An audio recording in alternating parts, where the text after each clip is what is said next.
हमारी भक्ति, फकीरी माने भक्ति, ये मुश्किल क्यों होगी? क्योंकि हमारी परंपराएं जो भक्ति बाधक वो घनी फैला ली हमने। उन परंपराओं को कम करना है, बिल्कुल सिंपल वे माना पड़ेगा हमने, जब हम सफल हो पाएंगे। हम 20% जो प्रयत्न करेंगे ना रोटी रोटी के लिए, तो भी हमारा गुजारा हो सकता। जो आज हम 100% कर रहे हैं, फिर भी टाइम पर टूक नहीं, और टेंशन लिए फिर प्रत्येक प्राणी, किसी ने देख ले टेंशन होगी, किसी ने देख ले टेंशन होगी। क्या की टेंशन हो रही है? ये हमने अपनी परंपरा बिगाड़ रखी है।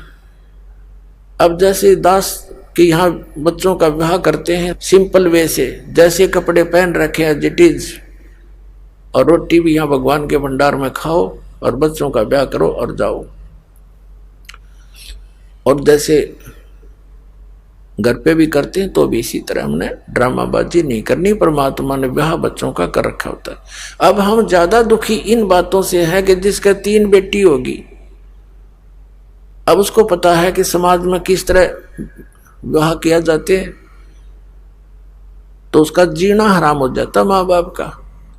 और अब ऐसा होगा कि चाहे कितनी हो जाओ बेटी, खर्चा तो होना है नहीं, सिंपल वे से ब्याह करेंगे अपने बच्चों का, और बेटी को नाम दिला दे भगवान का, सदा सुखी रहेगी। एक पिताजी कितना धन दे सकता अपनी बेटी को?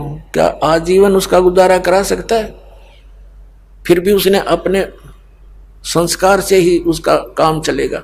तो संस्कार हम अच्छे बनाएंगे, बचपन से मालिक से जोड़ देंगे उन बच्चों को, तो परमात्मा सदा साथ रहेगा। जहां हम उनका साथ नहीं दे सकते, वो भगवान साथ देता है।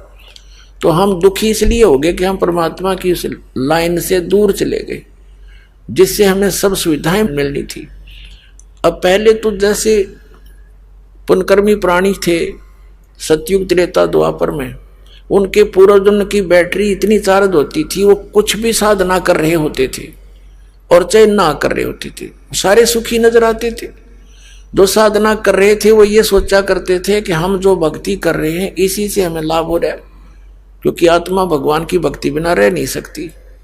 और जो नहीं कर रहे थे वो उनका गिनती नहीं। लेकिन पहले ऐसे कोई व्यक्ति नहीं थे जो परमात्मा की भक्ति ना करते हो, साधना चाहे वो कुछ भी कर रहे होते। अब भी विश्व में 70-80% व्यक्ति हैं जो भगवान में आस्था रखते हैं।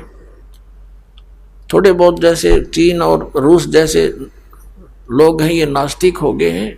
ये भी इन नकली गुरुओं के कारण ही हुए हैं, जिनके द्वारा बताए गए भक्ति विधि से परमात्मा से मिलने वाली राहत उनको हुई नहीं, जिस कारण से उन्होंने अपनी सोच से ये विधान बना दिया भगवान कहीं नहीं है, अपना करो और खाओ बस। और काल यही चाहता है कि इनको ऐसी उल्टी पट्टी पढ़वा दूं, ऐसा गलत भक्ति मार्ग बतवा दूं, इनको अध्यात्म लाभ हुआ नहीं, ये नास्तिक हो जा। परमात्मा का ये प्रयत्न रहता है कि इनमें आस्था बनी रहे भगवान की।